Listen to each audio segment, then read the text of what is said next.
નમસ્કાર મિત્રો, આજે આપણે કરવાનું છે આવતીકાલના ચાર્ટનું એનાલિસિસ. તો આજે તમે જોયું કે માર્કેટ કેટલું બધું ક્રેશ થઈ ગયેલું હતું અને તમને મેં ગઈકાલે ઘણા બધા લેવલ આપેલા હતા. બેંક નિફ્ટીમાં પણ આપેલા હતા અને નિફ્ટીમાં પણ લેવલ આપેલા હતા. સેમ ટુ સેમ એ લેવલ ઉપર માર્કેટ રિએક્ટ કરેલું છે. તમે જો લેવલ લખેલા હશે અથવા તો સ્ક્રીનશોટ પાડેલો હશે તો તમે લેવલ ઉપર એન્ટ્રી લીધી હશે તો તમને સારો એવો ટાર્ગેટ મળી ગયેલો હશે. આમાં મેં પણ ઘણું બધું પ્રોફિટ કરેલું છે અને તમે પણ પ્રોફિટ કર્યું હશે. તો હવે આજે આપણે જોવાનું છે કે આવતીકાલે માર્કેટ શું પાછું ફરીથી ક્રેશ થઈ શકે છે, કેમ કે આજે ઘણું બધું માર્કેટ મેં બેંક નિફ્ટીમાં 500-600 પોઈન્ટ નીચે આવી ગયેલું છે, ફાઇન નિફ્ટીમાં 400 પોઈન્ટ આવી ગયેલું છે. તો કાલે શું હજુ પણ વધારે આવી શકે છે નીચે, તો આપણે આજે એનું એનાલિસિસ કરવાનું છે. અને તમને જણાવી દઉં કે આપણી યુટ્યુબ ચેનલ નવી છે, તો કાંઈ ભૂલ ચૂક થઈ હોય તો માફ કરજો. અને અત્યારે આપણે કરવાનું છે એનાલિસિસ, બરાબર. તો હવે આપણે ચાલ્યા જઈશું અત્યારે ટ્રેડિંગ વ્યૂમાં. તો મિત્રો, હું આવી ગયો છું અત્યારે બેંક નિફ્ટીના 15 મિનિટના ચાર્ટ ઉપર. અહીંયા મેં ઓલરેડી પહેલેથી લેવલ કાઢી નાખેલા છે, જેથી કરીને વિડીયો કોઈ વધારે લાંબો ન થાય. તો એ તમને બતાવી દઉં કે અત્યારે આપણે અહીંયા ટાઈમ ફ્રેમ કરી દેવાની છે કલાકની, બરાબર. કલાકની ટાઈમ ફ્રેમ કરો એટલે તમે જોઈ શકો છો કે અત્યારે જે માર્કેટ ચાલી રહ્યું છે અહીંયા એકદમ સ્ટ્રોંગ સપોર્ટ ઉપર ચાલી રહ્યું છે, બરાબર. અહીંયાથી જો માર્કેટ કાલે 200 પોઈન્ટ પણ નીચે આવે તો માર્કેટ અહીંયા સુધી આવી શકે છે. એક મિનિટ. તો માર્કેટ અહીંયા સુધી નીચે આવી શકે છે. જો કાલે ગેપ ડાઉન માર્કેટ ખુલ્યું તો માર્કેટ ત્યાં સુધી નીચે આવી શકે એમ છે, બરાબર. તો અમે પહેલે ઓલરેડી લેવલ કાઢેલા જ છે, તમે આનો સ્ક્રીનશોટ લઈ શકો છો. હવે તમે જોઈ શકો છો, એક સેકન્ડ, કે માર્કેટમાં છે ને આ એક ઝોન બનેલો છે, આ અને આ, બરાબર. આ ઝોન બનેલો છે અને અહીંયાથી જે નવા બાયર છે ને બધા આ જે એન્ટ્રી છે અહીંયાથી નવા બાયર એન્ટ્રી કરેલી છે, એટલે એક મોટો પ્લેયર હોય છે, જેથી કરીને માર્કેટ આખું આટલું બધું ઉપર થયેલું છે, બરાબર.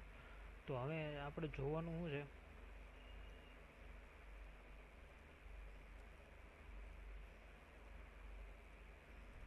કે માર્કેટ આ જે રેન્જ બનાવેલી છે આ રેન્જ અને માર્કેટ અત્યારે અહીંયા ચાલી રહ્યું છે. કાલે 200 પોઈન્ટ માર્કેટ ગેપ ડાઉન ખુલે એટલે કે આની આજુબાજુ ખુલે તો માર્કેટ અહીંયા સુધી આવવાની ફૂલ ચાન્સ છે.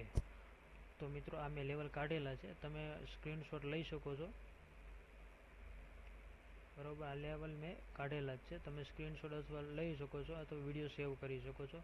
અને તમે જોઈ જુઓ કે 15 મિનિટનો ચાર્ટ કરીએ એટલે અહીંયા ટ્રેન્ડ લાઈન તમને જોવા મળતી હોય છે. તો આ એક આખી ટ્રેન્ડ લાઈન છે, બરાબર. માર્કેટ આજે ત્યાં ટચ કરીને નીચે આવેલું છે. અહીંયા જે ટચ કરેલું છે અહીંયા મેં તમને કાલે મારો વિડીયો તમે જોયો હોય તો મેં તમને લેવલ આપેલું હતું. માર્કેટ એ લેવલ ઉપર ટચ કરીને નીચે આવેલું છે, પાછું જો અહીંયાથી ઉપર ગયેલું છે, બરાબર. તો આ જે આખી એક આ બાજુ ટ્રેન્ડ લાઈન બને છે અને આ અપર સાઈડ બને છે, બરાબર. તો હવે આ ડાઉન સાઈડની જે ટ્રેન્ડ લાઈન છે એની નીચે માર્કેટ આવી ગયેલું છે. જો અહીંયા તમે જોઈ લો એકવાર, અહીંયા એક કેન્ડલ બનાવેલી છે ઓલરેડી. આ એક કેન્ડલ બનાવી પછી માર્કેટ પાછું રીટચ કરવાઈ ગયું છે. રીટચ કરીને પાછું માર્કેટ સીધું એકદમ નીચે આવી ગયેલું છે. તો આપણે જોવાનું છે કે કાલે માર્કેટ કઈ રીતના મૂવ કરી શકે છે. તો તમે જોઈ શકો છો કે માર્કેટ જો કદાચ 200 પોઈન્ટ નીચે એટલે કે આના નીચે માર્કેટ ખુલે એટલે તમારે સમજી લેવાનું કે માર્કેટ અહીંયા સુધી આવી શકે છે. મારું આ એનાલિસિસ છે, મારો જે 1.5 વર્ષનો એક્સપિરિયન્સ છે એ તમને હું જણાવું છું. કેમ કે અહીંયા માર્કેટ જો અહીંયાથી નીચે આવી ગયું, આજે તમને લેવલ આપેલું છે 49,617, એના નીચે માર્કેટ ખુલે તો અહીંયાથી જો માર્કેટ ઉપર ન ગયું તો માર્કેટ અહીંયા સુધી આવી શકવાનો ફૂલ ચાન્સ છે, બરાબર. તો તમે આનો એક સ્ક્રીનશોટ તમારે લેવો હોય તો લઈ શકો છો. અને બીજી વાત તમને જણાવી દઉં કે માર્કેટ કાલે ગેપ અપ ખુલે અને અહીંયા જે ટ્રેન્ડ લાઈન દોરેલી છે અને આના ઉપર માર્કેટ ખુલે છે અને 15 થી 20 મિનિટમાં અથવા તો અડધો કલાકમાં 10 સાડા 10 સુધીમાં માર્કેટ ઉપર જાય તો માર્કેટ બુલિશ રહી શકે છે, બરાબર. તો આ તમે એક સ્ક્રીનશોટ લઈ શકો છો જો તમારે લેવો હોય તો. આ તમને મેં લેવલ આપેલા છે